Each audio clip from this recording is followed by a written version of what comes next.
New CS2 update dropped. I wonder what they added. Okay, some new gameplay updates. There's a new game mode, nice. They changed some of the new maps, okay, nothing too crazy so far. Oh my god. Valve just hit both of the towers and the Pentagon at the same time. In today's CS2 update on October 22nd, 2025, Valve introduced knife trade-ups. While this was a common joke amongst CS YouTubers years ago, we live in a twisted reality where this is actually happening and not an April Fool's prank. For those of you who don't know, CS2's newest update allows you to trade up 5 stat track coverts for a knife from a collection in that trade up, or 5 non-stat track coverts for either a knife or gloves from a collection in that trade up.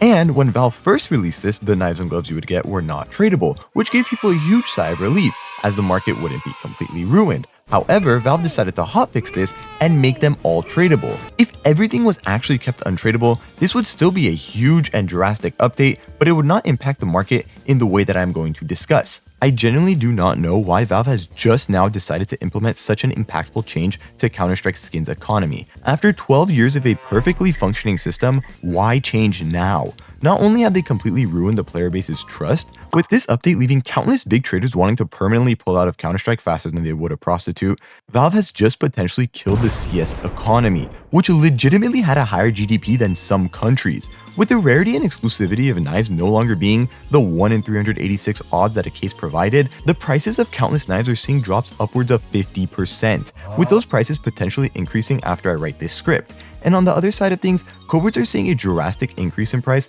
with coverts that were just selling for $5 now selling for over $100. So what is the future of Counter-Strike gonna look like? First off, if you own any knives or gloves from recent collections, you're fucked. I'm sorry. The knives from Dreams and Nightmares and Riptide cases, for example, have over 1.4 million potential reds that can trade up to a knife, and if half of these are used to trade up for knives, that's 140,000 new knives from these collections. With a current supply of around 490,000 knives in these collections, that would be a 30% increase in supply. That means the Butterfly Gamma dopplers, for example, would go from about 16 to 17,000 existing to around 21 to 22,000. This will probably lead to a significant fall in the knife's price, unless the reds from these collections see prices of over $100 each to compensate. But for older collections where there are a lot less reds in existence, there will be much less of an increase in supply, with older knives and gloves seeing only about a 10 to 20% increase in potential supply. In the long term, prices for older knives and gloves might be closer to what they are today, but regardless, October 21st, 2025 was the highest we may ever see glove and knife prices in Counter-Strike. Valve just wiped away over $1 billion of their economy and have released an update that is honestly just disgusting.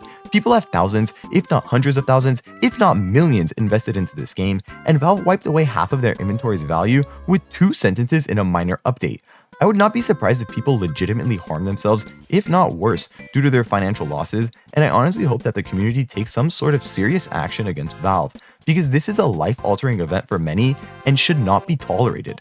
Many theories are speculating as to why Valve made this update, ranging from Valve wanting older skins to dwindle in supply to make newer cases more enticing, to using this as a tactic to make items and cases more expensive so that they can raise the prices of keys. To be real with you guys, I lost close to $4,000 from this update, but I'll be able to move on with my life, but it does really suck. But if you were seriously affected by this update, please step away from the game, talk to people you care about, and just know that over time you will genuinely feel better and this pain will fade. The money can be earned back, but your life and well-being cannot. So please guys, take care of yourselves, stay safe, and I still can't believe that this is real.